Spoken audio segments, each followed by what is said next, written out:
Okay. I'm going to give you this is a little bit of a dry day lesson wise, because I have to give you definitions, a lot of definitions. So you're going to type up the definitions on your Chromebooks. All right. You can go grab it.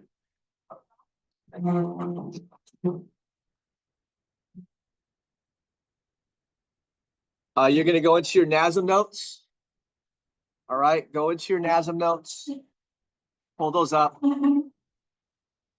This is flexibility chapter on NASM. And so I'm going to give you quite a few definitions regarding that chapter and what is entailed in it.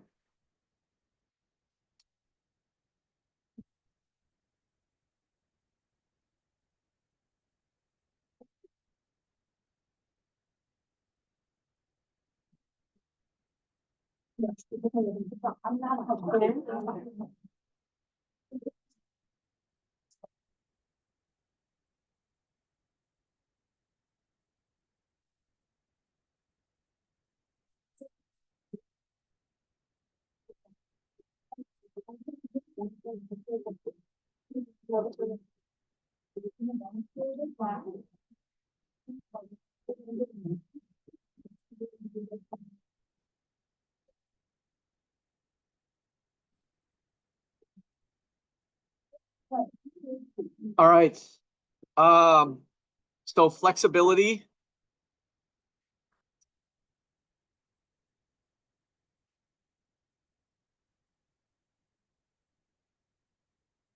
is defined as the normal extensibility of soft tissues that allows for full range of motion of a joint. So in your NASM notes, you're going to continue. You're going to put in there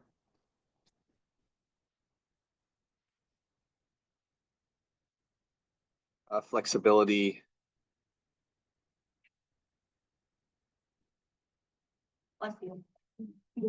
Unit or chapter. So you're just going to add to the notes you've already started. Your NASM notes, NASM notes. You should have had these, quite a few of them from even last year. Oh, from last year. It's on Google Docs, right? Google Docs. Okay.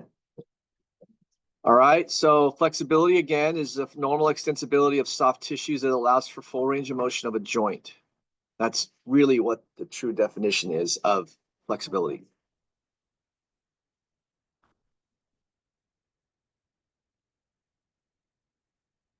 So your range of motion next.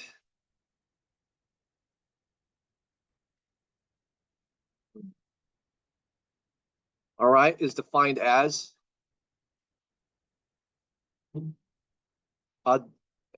we've covered this quite often.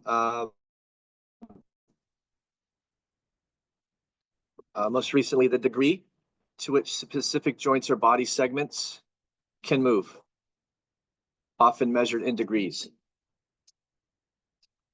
So the range of motion, regardless, right? Range of motion of the shoulder, range of motion of the knee. We said the knee can be considered 180 degrees. And then obviously flexion is a decrease. So if the knee is at 180 degrees, it's going to be at complete extension. And then if it goes into flexion, you're going to end up with less than 180. So again, if the elbow is in 180 degrees of extension, or is 180 degrees, it's going to be a complete extension. And as we flex the elbow joint, we've now just decreased the degrees to 90. So we went from 180 to 90. So it is the degree to which specific joints or body segments can move, often measured in degrees. So when we say it's 180 to 90, we would say the range of motion just completed of the elbow joint is 90 degrees. Now, if we have a limited range of motion, let's say the individual is in a cast, gets removed, their cast is removed after a fracture, and you try to flex their elbow to 90, they may not be able to get that elbow into a 90 degrees or even 135 degrees. So this is full range of motion of the elbow joint would be, we may even start at 0 here now, and we would start at 0 instead of 180, and then we put that goniometer, and it might be 135 degrees of elbow flexion. So this would be considered, the range of motion of the elbow is 135 degrees if we started it at 0. We just want to see what that full range of motion is. If they get out of a cast and they cannot move their elbow at all, maybe it's slightly, we'll use the measurement tool, the goniometer or inclinometer, to determine maybe they have about 10 degrees of flexion, which would indicate that would be their range of motion.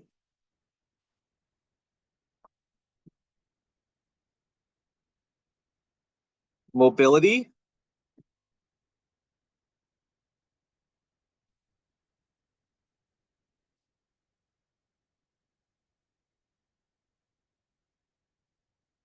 Is optimal flexibility and joint range of motion. It is the ability to move freely. So if I, again, have my elbow, and we use that as a reference point, elbow range of motion, and I am not injured, and I have the ability of moving my elbow into 135 degrees of flexion, I have free mobility because my elbow is in, or is capable of moving in its complete range. So I have free mobility to move my elbow as far as it can go. But if I just remove my cast, just get the cast removed from my arm after the injury, and I can only move into 10 degrees of flexion due to that cast being on the arm for so long, I have limited mobility. I have limited ability to move. I have limited ability to be mobile within my elbow. So now my mobility is limited.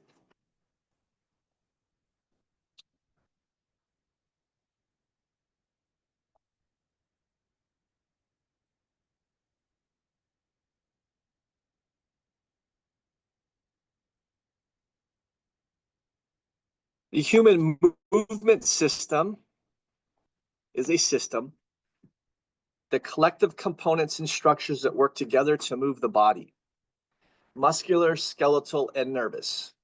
So it is all combined.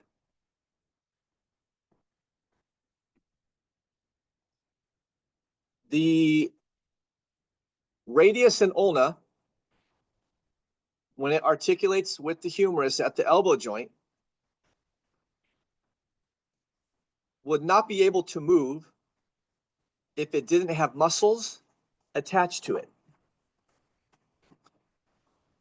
And the muscles would not be able to move the radius and ulna on the humerus if it did not have nerves attached to them. And the nerves would not be able to move the muscles in order for the muscles to move the humerus and the ulna, or the radius and ulna on the humerus, if it did not have the brain attached to those.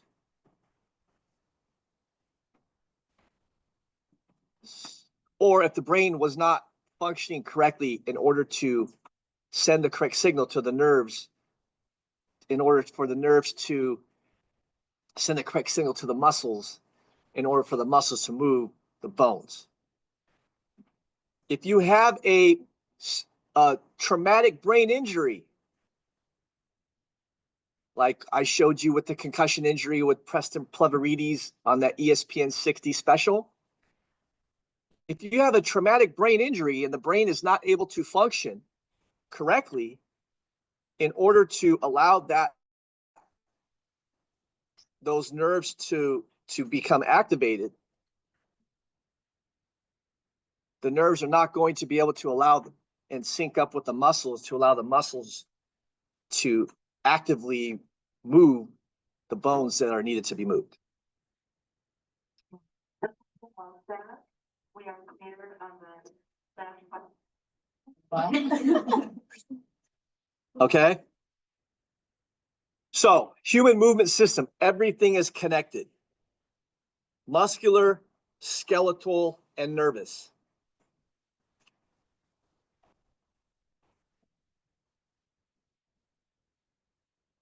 Soft tissue.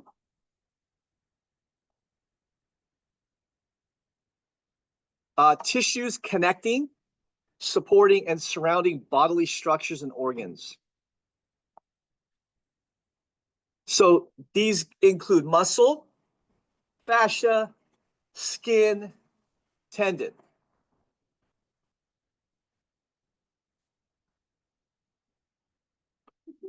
It is not bone. Bone is not soft. We are clear on the fire alarm. Once again, we're clear on the fire alarm. Okay, so soft tissue connecting, supporting, and surrounding bodily structures and organs, muscle, fascia, skin, tendon.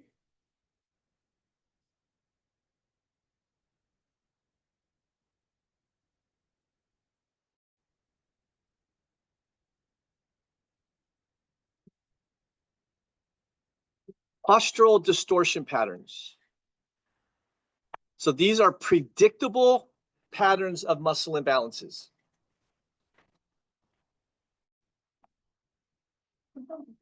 Predictable patterns of muscle imbalances. And let me give you what muscle imbalance refers to.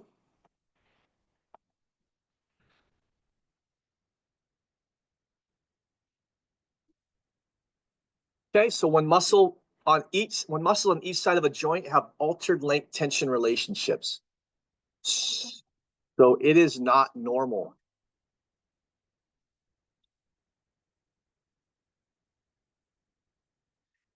I'll go back to the definition in just a second.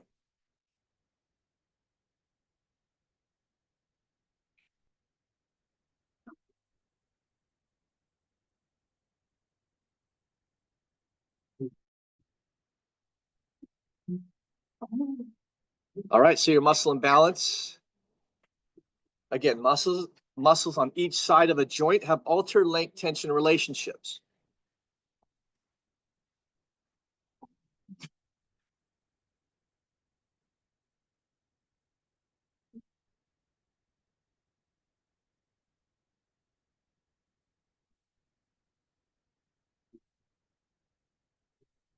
So your muscle imbalance, for example, here's a normal muscle balance.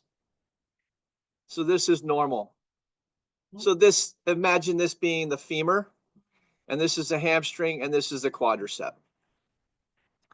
A imbalance would be a quadricep that is shortened and a hamstring that is longer than it needs to be.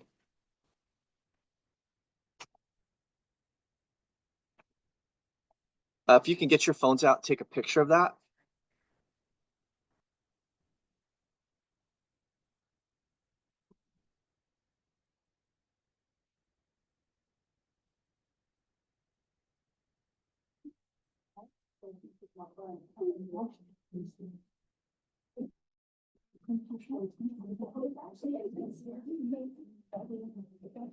And then on your sheet, what I would love for you to do is to write this. Okay, so you don't have to draw the box. and you don't have to draw the person. You just need to write muscle imbalance and create arrows of the 4 levels. You can write it down or you can write it across. It really doesn't matter to me, but as long as you draw the arrows as well. So your muscle imbalance leads to poor posture and then leads to improper movement and then leads to injury. So I'll give you about 2 minutes to write this, to write it on the Google Doc.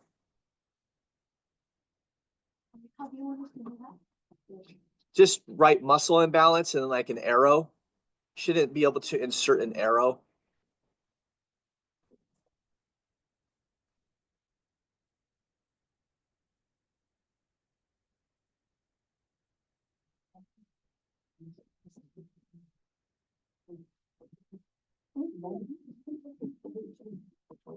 I do.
Okay, next one is going to be altered length tension relationship. So that's what the length tension relationship is.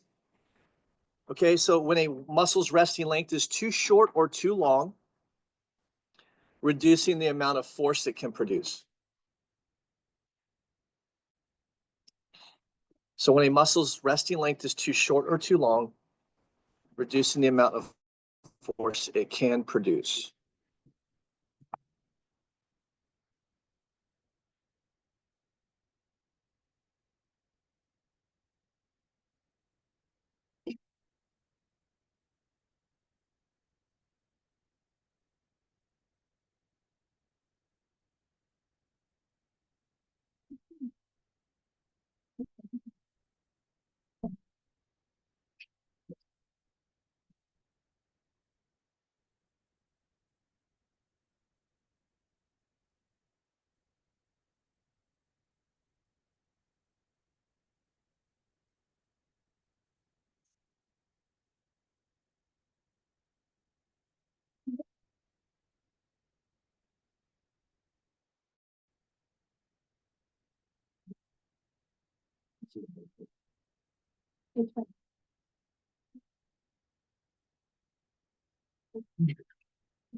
Okay, so force couple relationships.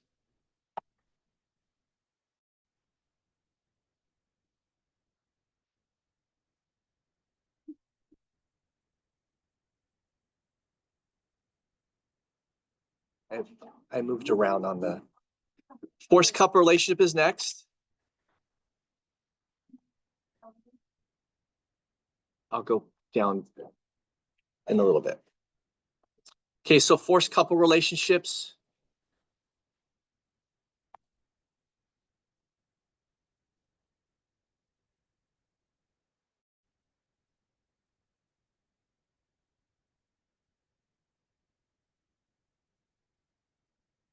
Is a synergistic action of multiple muscles working together to produce movement around a joint.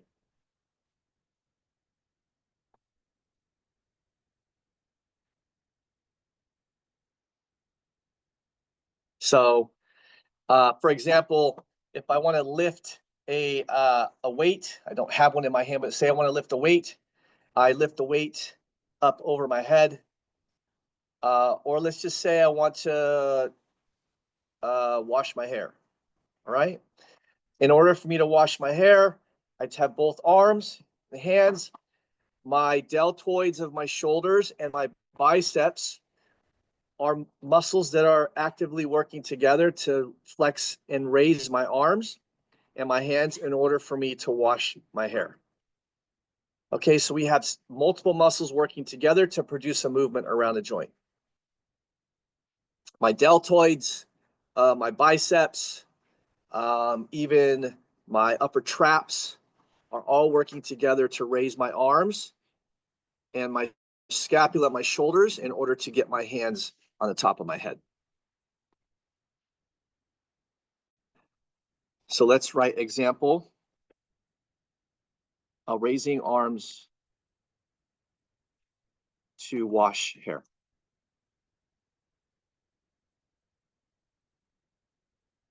Deltoid,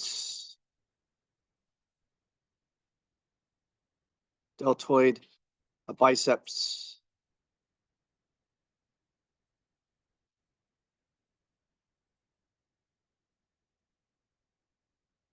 and upper traps, for example.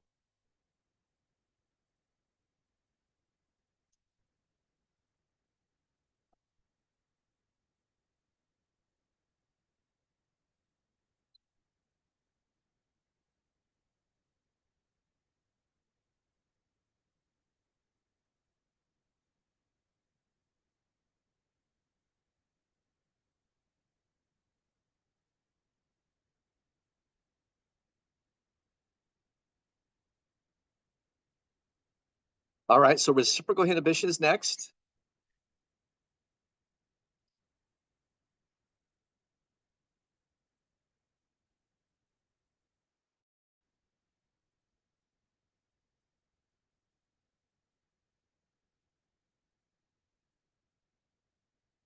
This is when an agonist receives a signal to contract. Its functional antagonist also receives an inhibitory signal, allowing it to lengthen. So as an example, again, if I use my elbow, the muscle that, and I want to, let's say I use my elbow and I want to scratch my eye. So I use my elbow, I want to use my hand to scratch my eye. In order for my hand to scratch my eye, I need to flex my elbow. In order for me to flex my elbow, my biceps is here, has to contract. In order for my biceps to contract fully to be able to scratch my eye or itch my eye or touch my eye or whatever it is, my triceps is here. It has to relax in order for my bicep to contract and move. So it's going to receive an inhibitory signal. The functional antagonist, my tricep, is going to receive an inhibitory signal in order to allow it to relax so my bicep can do the work. If my tricep doesn't receive that inhibitory signal, if it doesn't receive it, or it doesn't recognize it,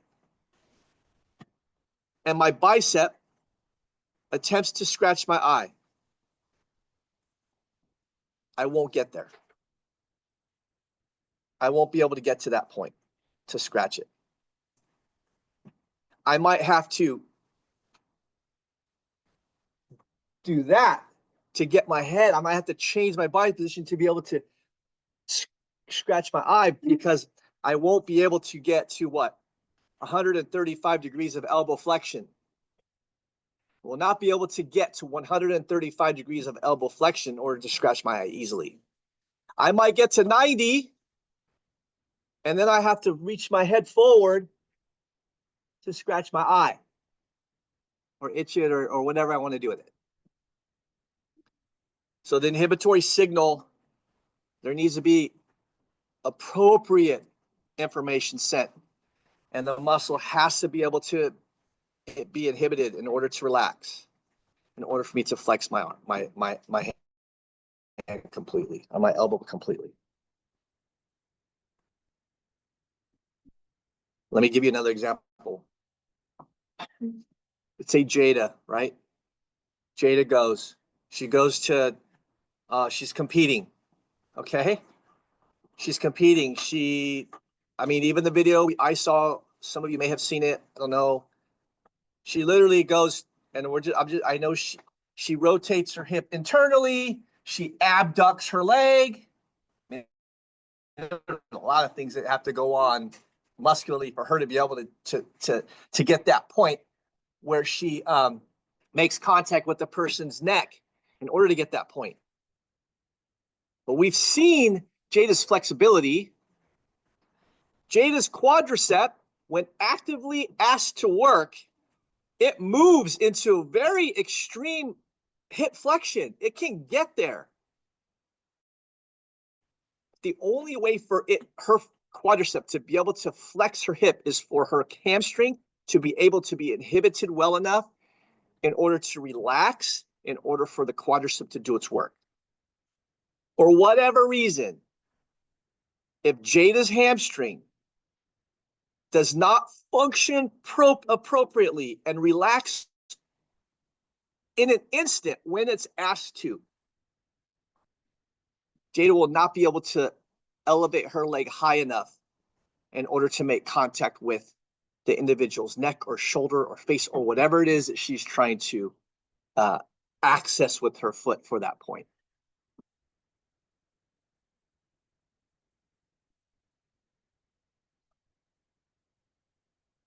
Altered reciprocal inhibition occurs when an overactive agonist muscle decreases the neural drive to its functional antagonist.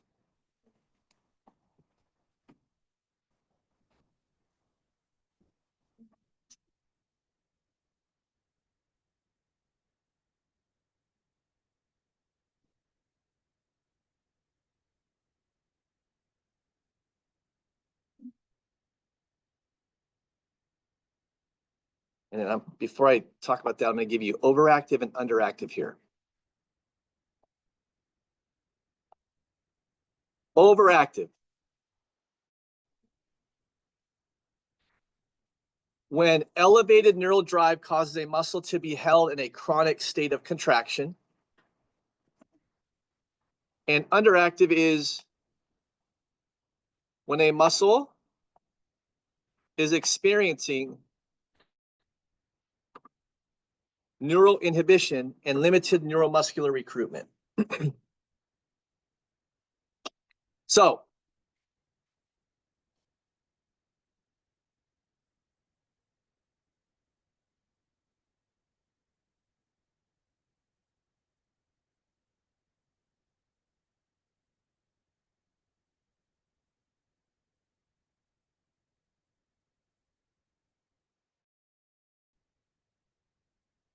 when the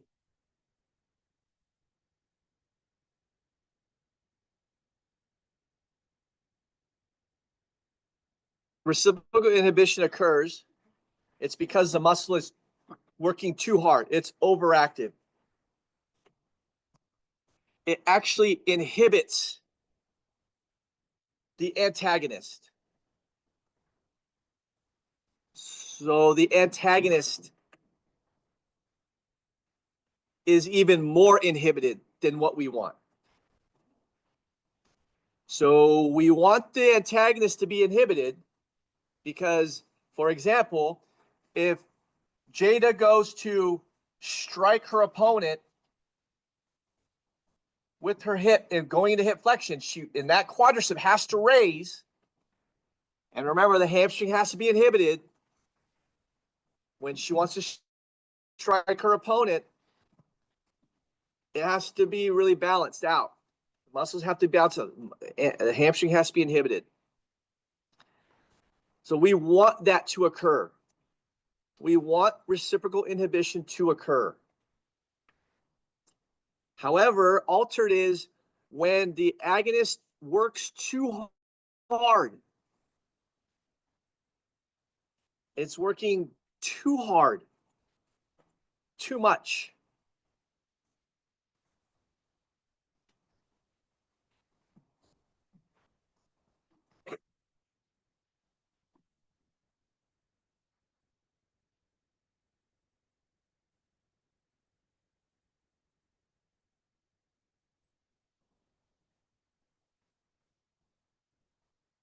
And because of that, the antagonist is not able to, it actually becomes more inhibited. We don't want that. We don't want the antagonist to become more inhibited.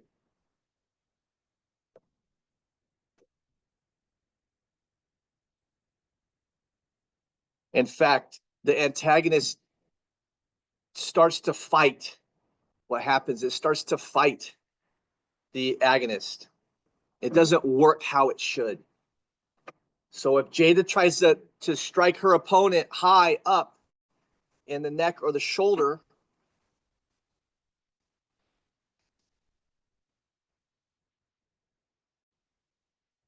she may not get there now. She might not get to that point because the antagonist is no longer inhibited. We would think like, if it's more overactive and the antagonist is more inhibited, she's really going to get there. That's not how it works. It doesn't work. We're like, oh, that's going to make it much more easier for her. Wow, we really want altered. No, we don't. It's actually opposite. The antagonist starts to fight back. And there's just push-pull, right? So now she may not get there, and she actually may become injured as a result of this overactivity. The muscle actually becomes weaker also. It's so inhibited that muscle becomes weaker. The hamstring becomes weaker. So it actually doesn't even turn on sometimes. So let me go back because I think I'm going back and forth. If you have an inhibited muscle, altered reciprocal inhibition, the hamstring is going to become weaker on Jada's leg. The quadricep overactive, working too hard, it actually turns off the hamstring. It turns off the hamstring. So yes, there's a push-pull, but it turns it off. So now the hamstring doesn't do its job. It's actually a weaker muscle. So the hamstring being weaker and the quadricep being overactive can lead to Jada actually not being able to perform at her functional capacity, which she's been trained to, because now the muscle's overactive. Quadricep, actually, if the quadricep is overactive, it actually can do what? It can actually cramp. It can contract too much. It can cramp. It could tear because now it's doing too much work. And the hamstring, because it's weaker, it now can fail because it's weak, has been weak for too long. And then because it's weak, it also can tear. So you could have a hamstring tear or a quadricep tear for two different reasons. Quadriceps doing too much work all the time. Work. That shouldn't be working like that. And as a result of the work, it can fatigue. And because of the fatigability, it actually could fail. Whereas a hamstring could fail, not because it's working too hard and fatiguing out, but it can fail because it's weak. It's not strong enough now. So if she's trying to use that hamstring for a different position or a different kick or whatever it might be, that hamstring now may tear also. So you get either one that are tearing or weakening or failing for two different reasons. So that's really altered reciprocal inhibition, if I can make sense of that. Before it was a little bit here and there in terms of, was kind of going back and forth on that, but that's truly what altered reciprocal inhibition is with that. So you have this overactive muscle, you have this underactive muscle. Quadriceps overactive, doing too much work. Hamstrings underactive, not doing enough. So we want to be able to have appropriate force couple relationship. We want to have appropriate muscle balance, not imbalance.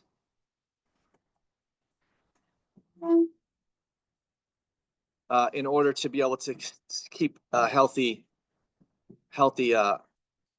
muscle balance. Okay, so synergistic dominance.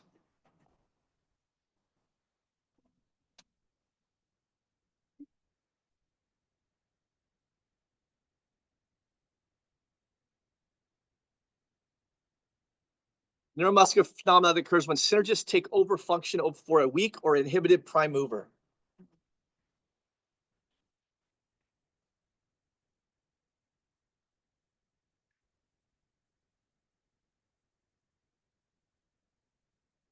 So we don't really want this.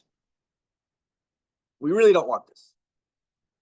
We don't want synergists acting as agonists.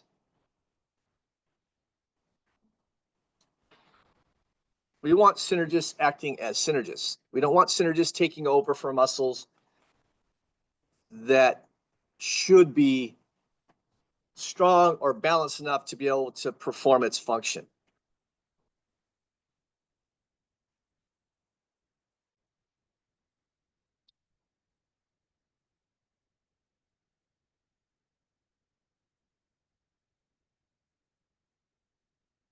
Let's just say the agonist, the quadricep is strong.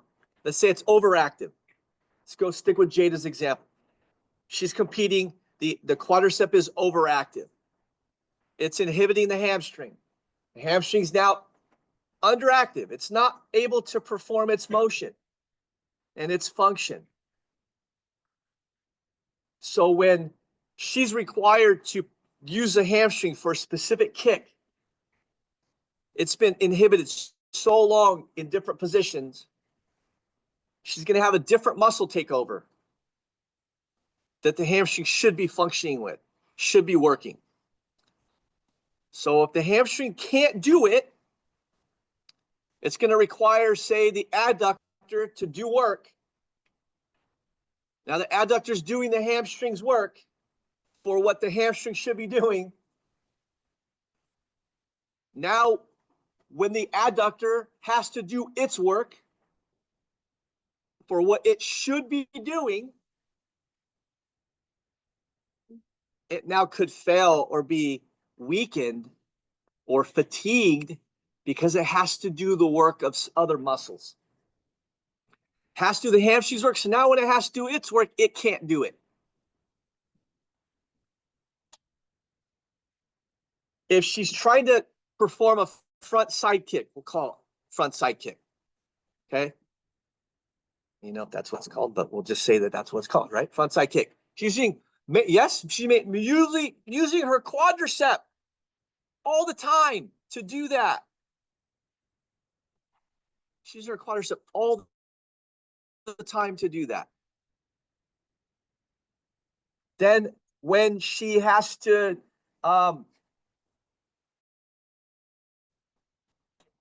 use the hamstring to do a back kick. She uses a hamstring to do a back kick, right? She has to use a hamstring to do a back kick. But that hamstring, because the quadricep's overactive, the hamstring can't do that back kick correctly. So then the adductor has to take over. And the adductor can't do its work when the adductor has to do its functional movement to, I don't know, what's it called?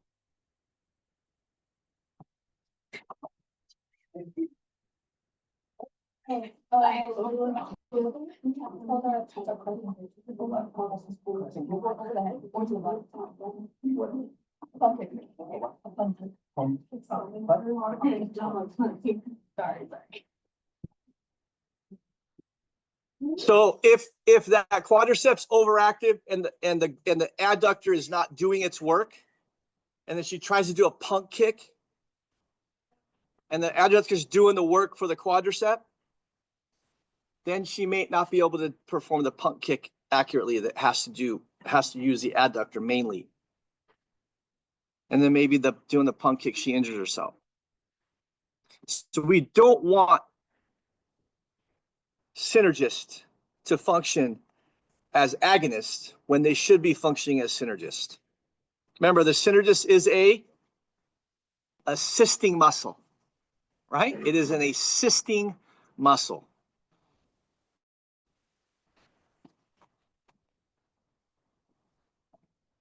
Neuromuscular efficiency. The ability of the nervous system to recruit the correct muscles to produce force, reduce force, and dynamically stabilize the body structure in all three planes of motion. So this is everything working together.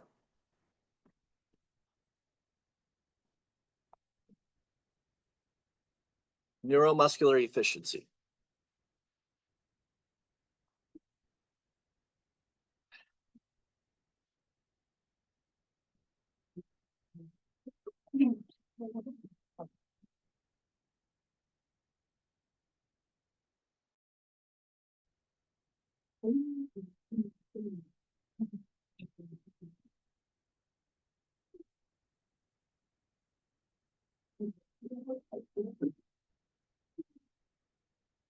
So we're going to give you some neuromuscular anatomy and physiology now.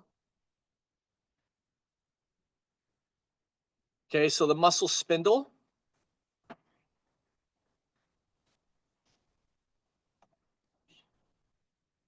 These are sensory receptors sensitive to change in length of the muscle and the rate of that change. So these examples, these terms specifically identify and relate to when you stretch somebody out, the ability of, or the reasons why you cannot stretch somebody out and go beyond their comfort level. There are some factors that play into you not being able to do that based on the person's response when they're being stretched.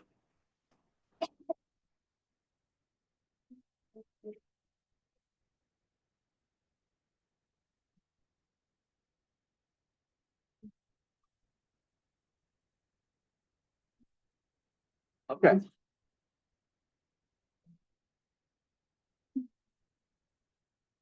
So if I were to stretch an athlete out and I take them into hip flexion and knee extension to stretch the hamstring,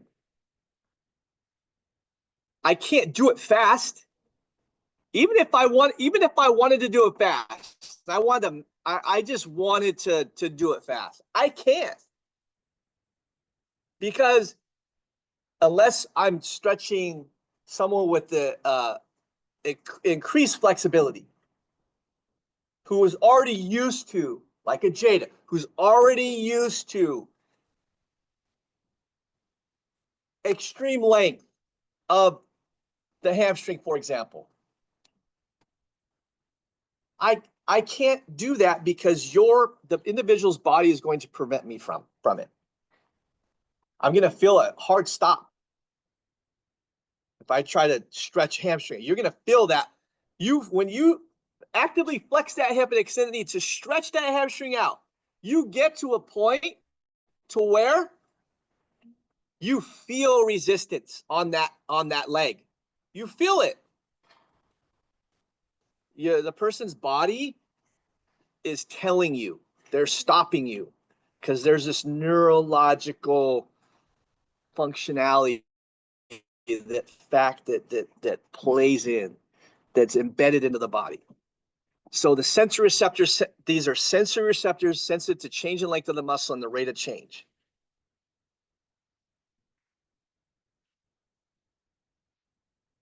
So those muscle spindles tell the body, oh, this is getting to be too much. That's why we say, okay, let me know when you want me to stop.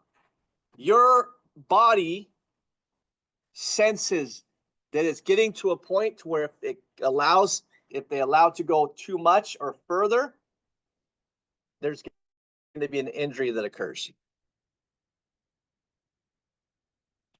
This is one of the reasons why you go slowly when you flex that hip and that knee into a hip flexion to stretch the hamstring. This is why when you practiced it, you go slowly. Because the body will stop you. Central nervous system, we covered this previously as a division of the nervous system that includes the brain and spinal cord. And then the stretch reflex relates to the muscle spindle.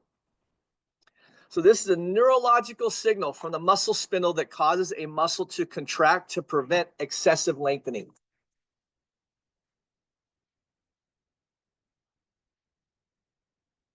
So the muscle spindle senses the muscles being lengthened. We're moving the leg up into hip flexion and knee extension to stretch the hamstring with the person supine. The muscle spindle sends information to, I'll go back, to this Golgi tendon organ. It's a specialized sensory receptor located at the point where the muscle fibers insert into the tendons of the skeletal muscle. It is sensitive to changes in muscular tension and rate of tension change. So it basically tells the muscle to stop. And then you feel it. And then that's when you tell the person stretching you to stop. Person stretching you says, okay, tell me when to stop. They move up. They gradually move that leg into flexion to stretch the hamstring. You get to about 90 degrees from most people, maybe a little less of hip flexion, 0 degrees in the extension. Let me know when to stop. And then the person feels the muscle spindles are activating, telling the Golgi tendon organs to contract, to activate in order to provide that stretch reflex, which causes the muscle to contract to prevent excessive lengthening. So the muscle spindle and the stretch reflex and the Golgi tendon organ are all, well, the stretch reflex is what is caused by the muscle spindle and the Golgi tendon organ. For that muscle to start to contract, to tighten up and say, whoa, that's it. Then the person being stretched says stop, and you stop. Now remember, if you keep going, they say stop, and you keep going, number one, your client's going to be like, why did you do that? They're going to be mad at you. You don't want the client or patient to be mad at you. They're not listening to me. Number two, you could hurt them. And number three, you lose them as a patient or client because they're not coming back to you, especially multiple times. If you do it multiple, unless you say, oh, sorry about that, I didn't. But if you keep going beyond the limits, eventually you're going to hurt them and you're going to lose their trust. So the muscle spindle, Golgi tendon organ, stretch reflex, all that in the person that's being stretched's body is there for a purpose, and that's to prevent that overstretching from occurring. Unless the person actually does it purposely, which would not be wise. Now, does the muscle spindle and the Golgi tendon organ and stretch reflex occur during a situation to where, let's just say we have like an athlete like Micah, he's going in to stretch out for a ball. He abducts his hip and his foot slips on the grass. And he does the splits, right? Accidentally does the splits. Well, the muscle spindle and Golgi tendon organ and stretch reflex, they all are activating right away, but the stretch is so much and so forceful that there's nothing that can be done anatomically and physiologically to prevent that, right? It's too much force causing that activity or that action to occur. So unfortunately, he ends up straining his groin. It's unfortunate circumstances that occurred.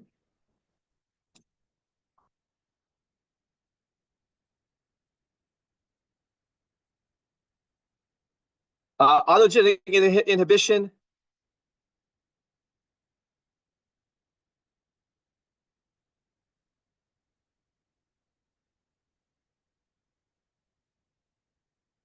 The process by which neural impulses that sense tension are greater than impulses that cause the muscle to contract, providing an inhibitory effect to the muscle spindles.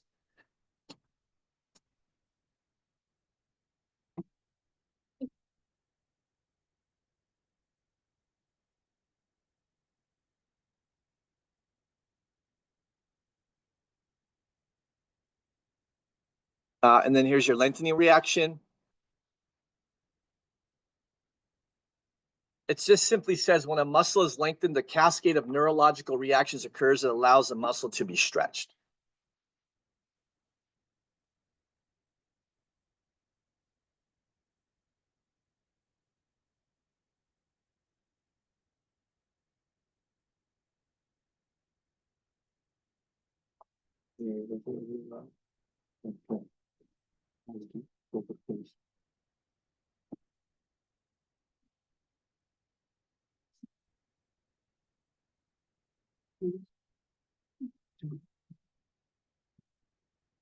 Okay, and then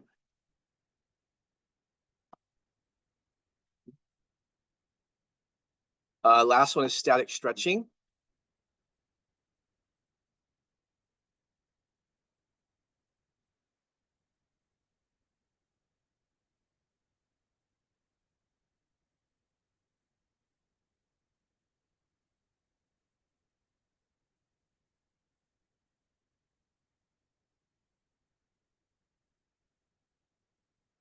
This is what you've done. Okay, this is what you've done. This is the last of it today. This is what you've done. Type of stretch where the muscles passively linked into the point of tension and held for a sustained amount of time. Example, 30-second holds while stretching the hamstring. And then a part of that is stretch tolerance, the ability to experience the physical sensation of stretching to reduce discomfort felt at the end range of motion. So exactly what was just referred to.